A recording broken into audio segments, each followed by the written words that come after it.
All right, so appropriately called Just Keep Swimming, and this is going to be a lesson on motivating your organization. So the first thing that we need to do is identify really the two types of motivation, all right? And you've probably heard of these, and we think about it sometimes in our own lives, really. And the first thing is intrinsic motivation. So when we talk about intrinsic motivation, we talk about kind of what is naturally inspiring us, what kind of comes from the inside. For some of you, it could be that you attended this workshop today because you really wanted to know more about motivating others, all right? That is something intrinsic, okay? Whereas opposed to extrinsic would be, I really wanted to come to this workshop because I know that if I attend a certain amount of workshops that I will be entered in to win a co-sponsorship with Student Activities. How did you know that? Okay, very good. So that's extrinsic. That is saying that there is extenuating circumstances as to why I'd go do something. We think about this a lot when the new year starts. And we see this uptick in people purchasing gym memberships. And we have to go to the gym every day, all right? I could argue that a lot of that is not intrinsic, because it is why all of a sudden on an annual basis on January 1st, do we just all of a sudden decide to go to LA Fitness or whatever the case may be. Whereas with intrinsic motivation, I could argue to the person that goes to the gym regularly, that they're in it for perhaps a different reason than the person that's joining on January 1st, right? One could be it's a lifestyle, it's something that just makes them feel good, it's healthy for them. Whereas the other, and we see this a lot in the college environment, is that we are wanting to work out X amount of times in advance of spring break or whatever the case may be, and then whenever that goal is done, we cease to do it because we may not be intrinsically motivated by those kinds of things, right? And there's not really a right or a wrong way to view it, and because I asked that question, are they mutually exclusive? Whereas, can you only be motivated intrinsically, and can you only be motivated extrinsically? And the answer is no. You can be both. There are a lot of things in our lives to where we have different motivations for why we do things, right? For some, going to college is very much an intrinsic thing. They have a thirst for knowledge. They really want to learn new things. They obviously want a good career, and so they pick the thing that they're very passionate about, and which I would hope for any of you that's what it would be. However, there are some, that pursue their college degrees because maybe it makes the most money, or it gives them the best lifestyle, or it's cool, or whatever the case may be. I would argue that could be more, extrinsic. You could, be really into your student organization. And that could be something very intrinsic for you, but some of your other relationships that you have outside of your student organization could be purely because it gives you a certain kind of social status, or if you play a certain intramural sport or you're part of a club, that you're in it for the external gains that you could get from that. It's not necessarily developing you as a person, or making you feel more a part of something. It's for various other outside factors. So you can be both at the same time. I mean, in your own organization, and maybe you started that organization, it could be, I have a vision for what this is, and at the core root, that dictates everything that I do moving forward. That doesn't mean that there are going to be periods of time within that experience that you're not going to make a decision that was motivated purely for something short-term and and non-intrinsic. So please keep that in mind as we kind of frame this conversation about how we motivate others, because I think if you can identify for yourself the things that motivate you, and are they intrinsic, extrinsic, then that's going to give you a better frame of reference when you question somebody else's motivation, or you wonder to yourself, what is going on? Why can I not produce the results? Why are people not coming to my meetings? Why are we not getting participation? Well, you just have to look inside yourself for that answer. We're all, for the most part, wired roughly the same when it comes to motivation. We are all motivated in different ways, and so it's not hard to get the answer. We just have to look inward. And so, what is your motivation? I always ask this question to people that are in leadership positions within their organizations, because it starts and stops with you at the end of the day. Whether you started the organization, whether you are the president, they're going to take the lead from you. And so if you are in your leadership position for I just want a resume filler, or this will look pretty good for my internship, or that seems like a major position, I really like power, that might not be the best reasons for why you would have a leadership position as far as leading your peers. One of the biggest things in leadership that people want to see more of are people that can inspire other people, all right? People that can trust, all right? So trust is absolutely the number one leadership trait that people want to see in society, is trust. And I would argue that if I can't trust your intentions for why you're in it, why would I trust you with anything else that I'm doing? My free time, my passion for the cause, what I'm trying to do with my own future or career. If I can't entrust myself to why you're my leader of my organization, it's going to be very hard for me to follow suit along the way. So those are just some things to think about as we get into a conversation more about motivation of others. And so we have seasons of change, right? I always like to talk that we go through different seasons, all right? And it's much like the weather, all right? Although we thought that we were in the spring, and now we're back into what we consider more winter weather, right? So sometimes it can be unpredictable, much like our motivation. There's not necessarily a set guide to say, all right, it's February 23rd, people are going to start getting pretty unmotivated now. It doesn't work like that, but for the most part, there is a good guide. We can understand, and we should be able to identify that there are four areas of seasons of motivation within student organization life, if you will. All right. That first season is going to be engaged. Everybody is engaged. You could throw a 9 o'clock on a Friday meeting, and everybody would show up because they are all in for your organization. There's nothing that can stop you. You will see a lot of this in August. Everybody comes back from the summer. Everybody starts the fall semester. They're kind of like New Year resolutions, but just in August, like, I'm going to be this kind of student, and I'm going to be X amount of hours involved outside the classroom, and so you have that, all right?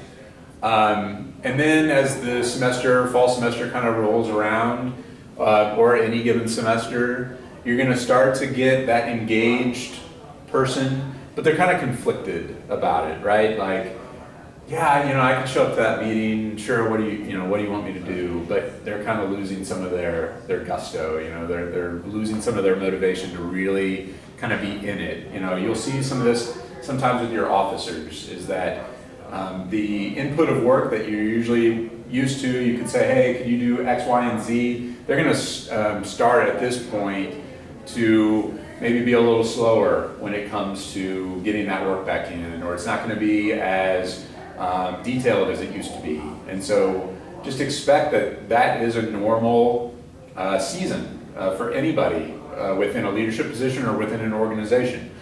And then I would say towards kind of midterms area or so, maybe even a little bit towards finals, all right? You're gonna get the hardly engaged, but they're kind of like hanging on.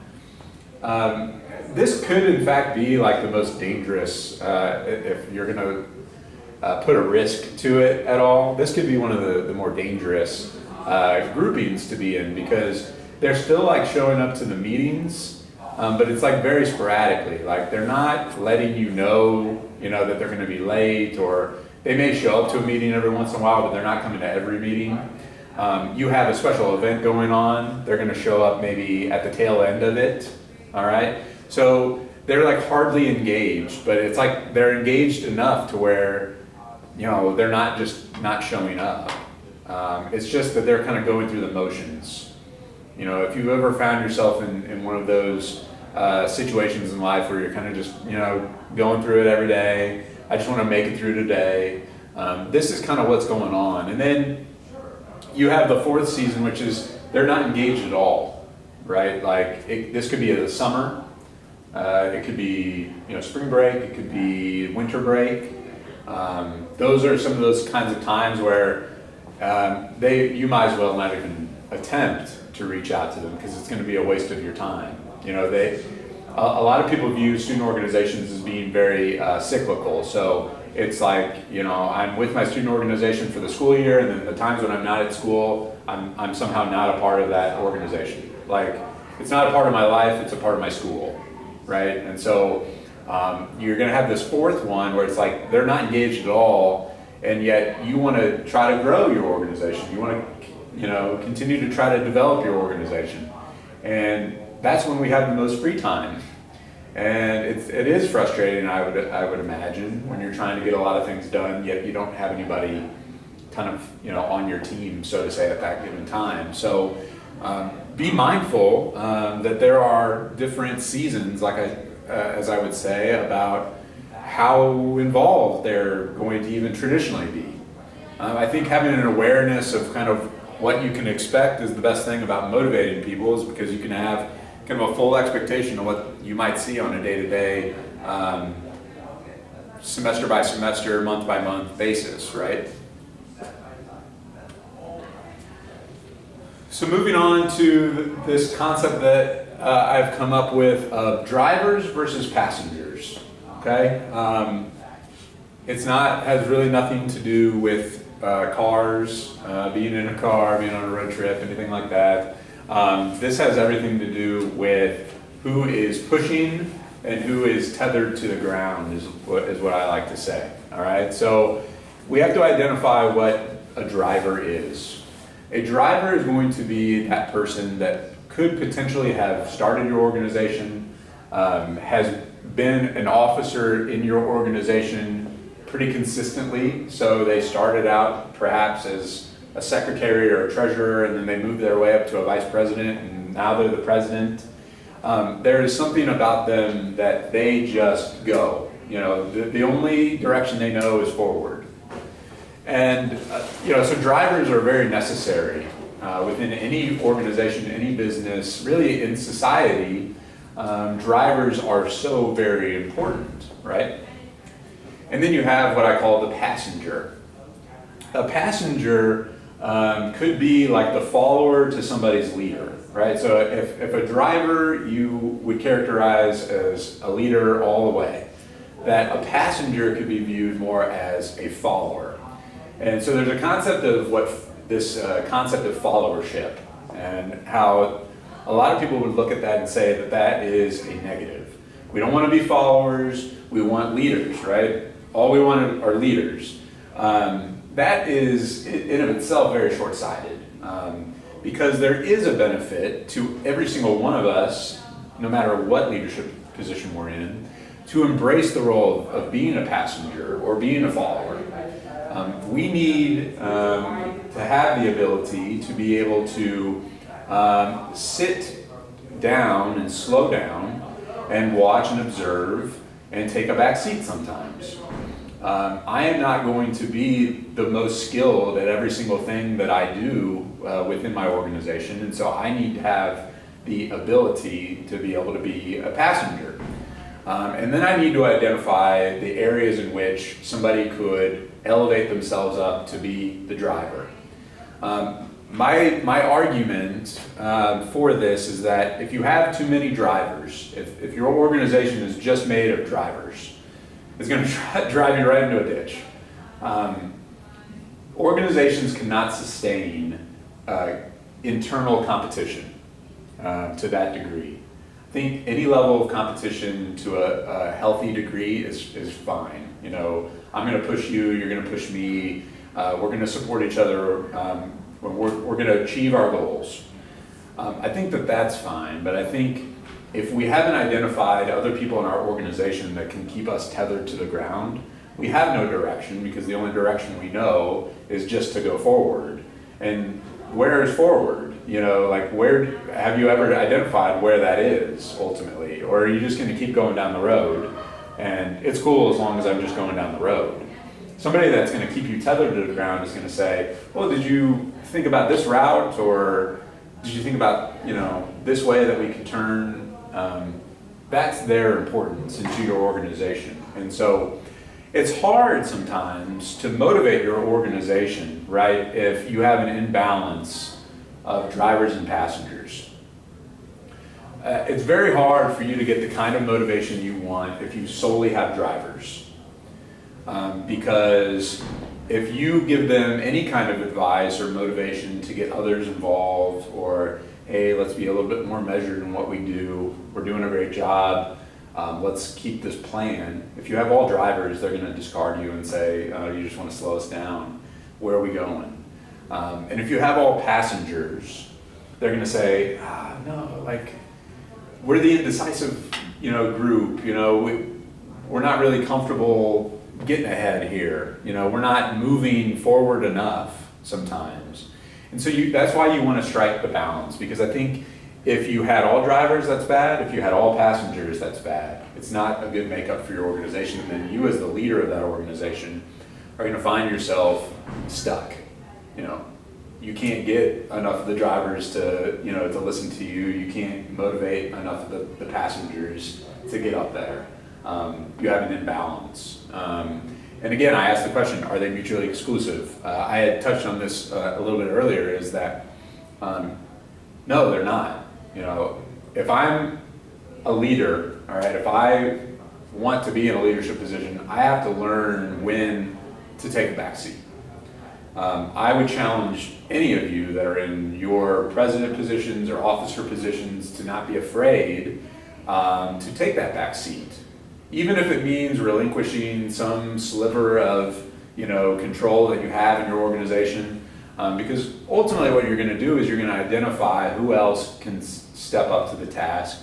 Therefore, you're opening it up for motivation, right? Like if I was just having control, all right, and I was the only driver, that's not going to motivate the rest of my group very much, because they're going to feel like, well, where's my role in this organization? So think about this concept of drivers versus passengers, because I think, you know, if you just looked at the makeup of your organization and you knew the people in your organization, especially your officers, well enough, you could identify with them, oh yeah, this person is absolutely a driver. And this person absolutely is tethered to the ground. They seem very rational. You know, they seem very controlled. We need more of that. You know, and so that's your role as a president, is to look at the makeup of your organization and identify who these are, okay? So simple ways with a big impact, all right? As I said in the beginning, we sometimes overthink how we're going to motivate a group of people. We want to come up with the best idea that could ever have been come up with. It needs to have all this intricacy. It needs to be complex. It needs to be dynamic. All of these things, because nobody's going to, you know, remember it unless it's none of those things. And I think that that's, you know, a thought process that's going to yield zero results. Like if you're waiting around for this big new concept to come up in your head, or it's just going to present itself to you, you're going to keep waiting. And all that time that you've been waiting for this huge big idea, you've missed some very ample time to really make some progress, all right? And so the number one thing is you can't fake motivation, all right? Like, somebody is going to understand and know, all right, if you are in it for the right reasons or not. Like, are you in it for your organization or are you not? And they're gonna know that, and they're gonna follow suit. Like, if you're just going through the motions yourself, everybody's gonna follow suit. You know, why would a group of individuals that are not leading the charge rise above what the leader is doing? You know, that's not a typical environment. So first and foremost, you can't fake motivation. You know, I think a really simple way to do things a little bit differently is just to switch it up a little bit. So for a lot of you, you meet at X time from 7 to 9 p.m. in this building, and these are our meeting minutes, and this is the way it goes. And then it's 9 o'clock and you're done, and you get around to coming back in a week or so or a couple weeks and you do it again. Well, I think a really good way to get morale up, or at least to motivate the group, is just to change the meeting format, all right? Maybe you have a couple meetings where you really don't have a huge agenda, all right? Maybe you get together and you watch a movie together. Maybe it's less about organization business and it's more about learning about one another as people, all right? So don't be afraid to switch the meeting format up. You know, it could even be as simple as like, let's do all of the questions and socializing first, and then we'll get around to our actual agenda at the end. It's like, it's enough to where my brain, if I'm in that meeting, I'm gonna identify that there is something different going on here. And I'm actually gonna respect that at the end of the day, that this person has been thoughtful enough, all right, to change things up a little bit, all right, to get maybe a little bit more energy going. I do this in my staff meetings a lot, all right? If I'm just every 2 weeks coming into my meetings with my staff and it's the same old thing every time, I'm gonna get a lot of cell phones out, I'm gonna get a lot of texting, I'm just gonna get a lot of people that are not very engaged. And so I need to be aware of if my group is trending that way, and perhaps in that next meeting, I'm going to throw them for a complete curveball and say, hey, you know, I got a different idea about what we're doing today, and you're gonna go with that new idea, and hopefully that'll switch things up enough for them. Try a different meeting location sometimes. You know, I think it's great that you all have the opportunity to rent classroom space out on campus for free, and you get to meet. And no offense to the building that we're currently in, but if you found yourself in this building, you know, every week from 7 to 9, you might, you know, get a little bit tired of it. You know, maybe if the weather was a little nicer than what we have today, maybe you decide to go outside and have your meeting. You know, maybe you try to go into the union and have a meeting. Maybe you try to go into the syndicate and just grab a table and have your meeting. There are some very positive things that come out from just a change of venue. And again, I don't need to get into it, but it's the same rules apply to the format, is to say, if I'm attending a meeting and you all of a sudden take us out of that environment that we're used to, our senses are going to be heightened by that already. And so I'm going to be a little bit more engaged by what is going on, because I'm going to be curious as to, you know, what we're doing. Don't be afraid to have non-meeting meetings. I mentioned this before. You know, don't be afraid to get your group together to go watch a movie. Don't be afraid to go off campus somewhere and have dinner. Don't be afraid to do some of those social kinds of things. I think sometimes we forget that at the end of the day, I'm a person just like you are a person, but you identify me personally, you identify me as being in charge of student organizations, and that the only conversations that we have are in regards to your student organization. But at the core root, I'm a much more, you know, dynamic individual than what my job is.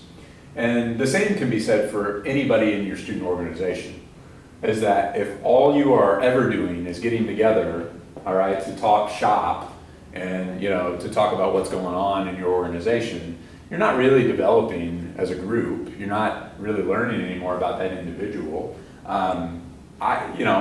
I don't know a whole lot about a lot of our student organization leaders because I only get to see our student organization leaders in one context. And so my ability to know you as a dynamic, individual that has a lot of depth to them is very limited. I don't get that experience. And so don't allow that to be the case for your own organizations. You have a real opportunity to get to know these folks. And I think that that'll help with the motivation because they'll see that you are invested in them, that you really do care about them, and it'll change things up a little bit. I can't stress it enough to always revisit your mission and your values, okay? There is nothing that can kill motivation in an organization when you forget your purpose. Sometimes we meet a lot about meeting, right? Like we have a meeting about how to conduct the meeting. And we have a meeting to go over all of our procedures. And by the end of our meeting, we've not talked at all right, about anything that has to do with our organization. And so if you have enough of those, all right, you're going to lose motivation real quick because they're going to be really confused as to what the mission of your organization even is. You might even forget what that is about. And so I think it's really, really healthy, like every semester, maybe at the beginning of a semester, maybe at the end of a semester, maybe if you can identify that time where your organization is really struggling, to just pull out the mission and the values and say, this is who we are as an organization. And I think you have to have some humility into it as well to say, look, we haven't really been living our mission. We haven't really been displaying our values. And that starts with me. I'm not afraid to ever say that as a leader. Because ultimately, it's not about me, it's about my organization. And so if I can rally the troops around it and say, look, my bad. I need everybody else to be able to put their guard down and say, yeah, my bad. So that we can move forward with our mission and our actual values. I think when we can get back down to the core root of why we exist as an organization, that's all the motivation we need. It's just that time when, we get too bogged down in like procedure and too bogged down into things being exactly precise, and we need our meetings to absolutely be an hour and not a minute more. I think we kind of lose some of that, organic, feeling to any of our organizations. And then if you don't have a good mission statement or good value statement, I suggest you really have a good process in doing that. And I don't think that that's something that you just bring your officers in on. I think that that's something that your whole organization should buy into, and that you can get them in that process of, hey, we're gonna have a meeting to determine what it is that we're about. And what better of a way to motivate a group than to talk about, what motivates them. So just be thinking about that. I think that can really help to serve you in the long run, down even years down the road. Some more ways that I think are very simple that are really going to help you. Don't be sporadic. All right.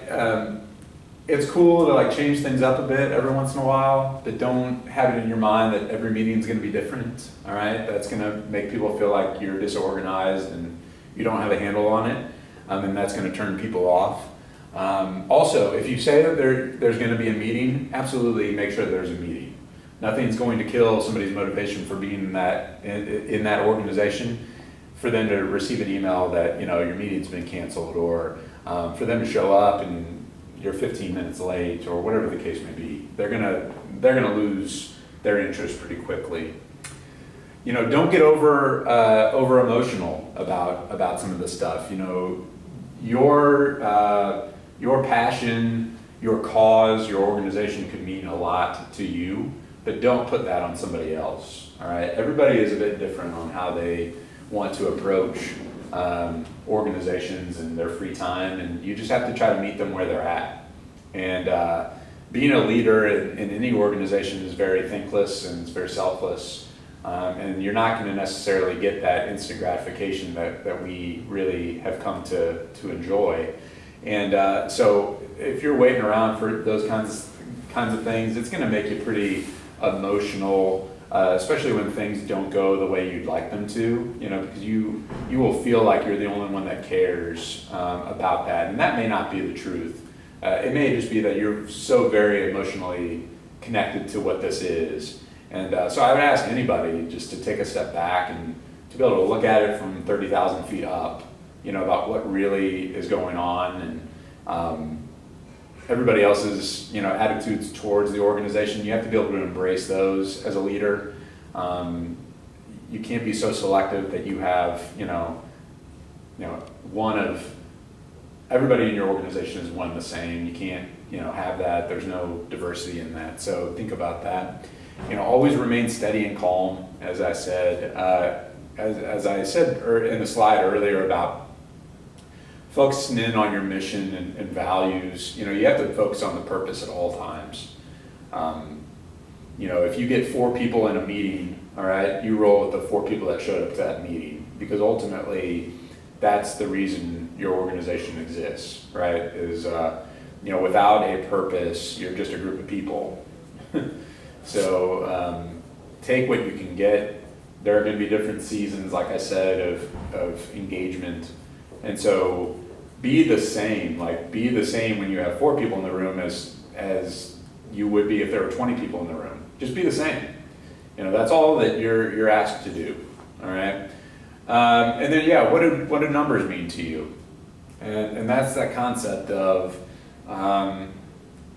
it's really great when this room is filled.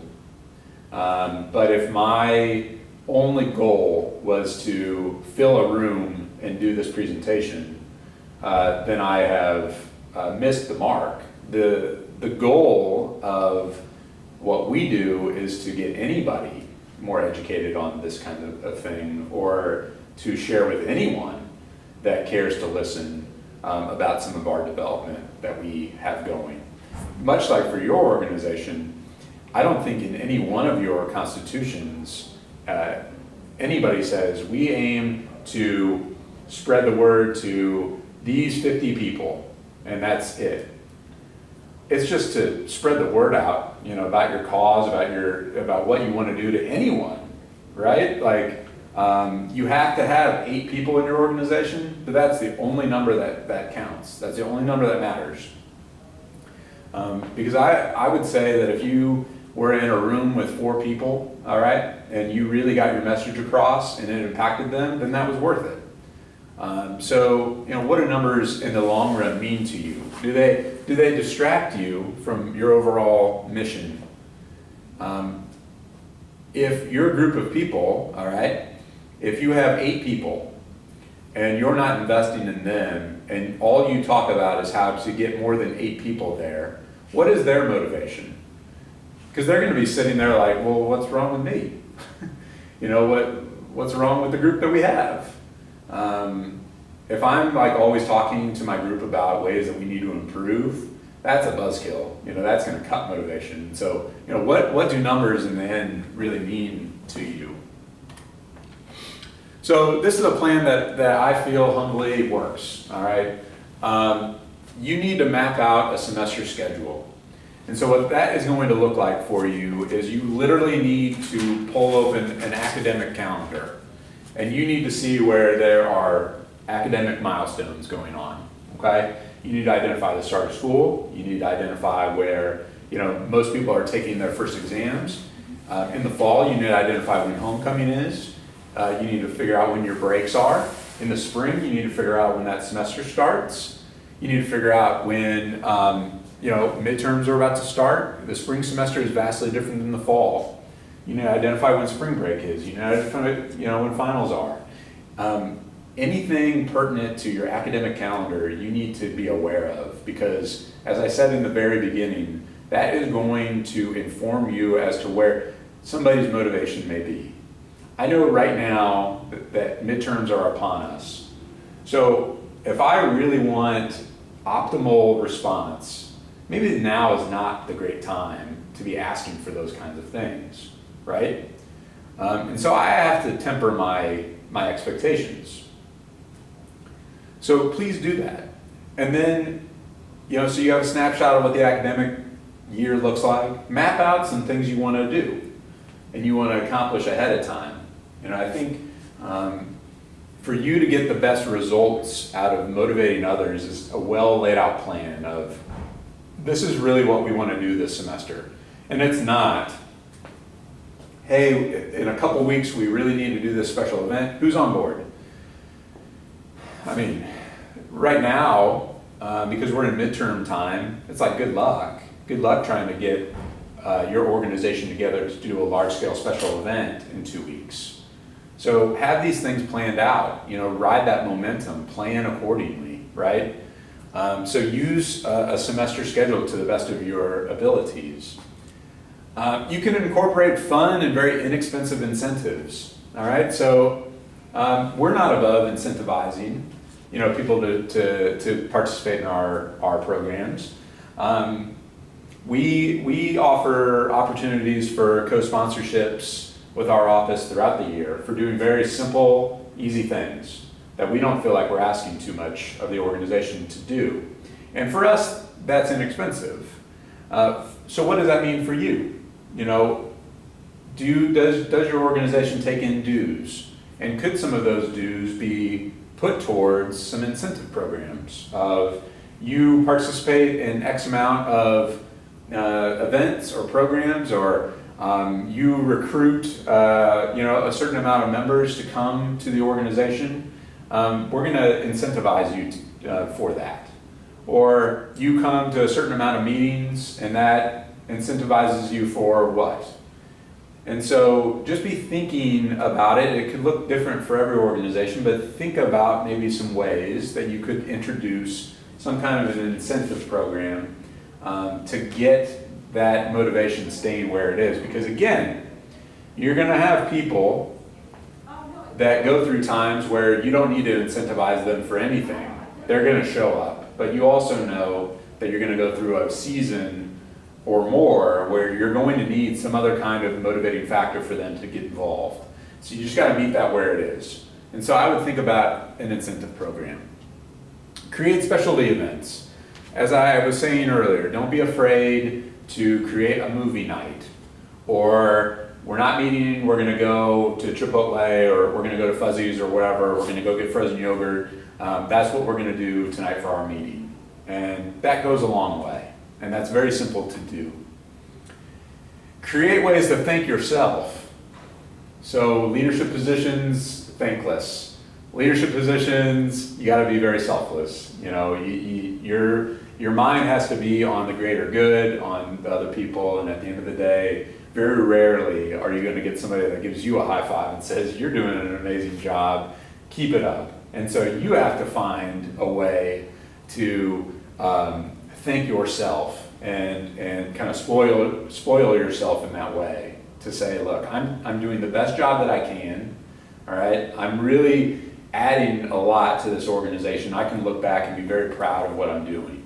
And so again, this might look different for you, but you as the leader should be able to identify what would be meaningful to you. Because again, if you're just waiting for those kinds of things to happen, much like this great big grandiose plan, you're going to keep waiting. And then your time as a leader is going to be over, and you're going to feel a lot of resentment and maybe a little bit of remorse that it didn't go the way you wanted it to, but maybe your feelings were just hurt all along and you couldn't deal with it. Be proactive about that. Find ways to support yourself. Don't let that spin out of control. I think implementing a recognition program is great. What that looks like, so for me, in my staff meetings, I always start off a staff meeting with what's called props and brags, all right?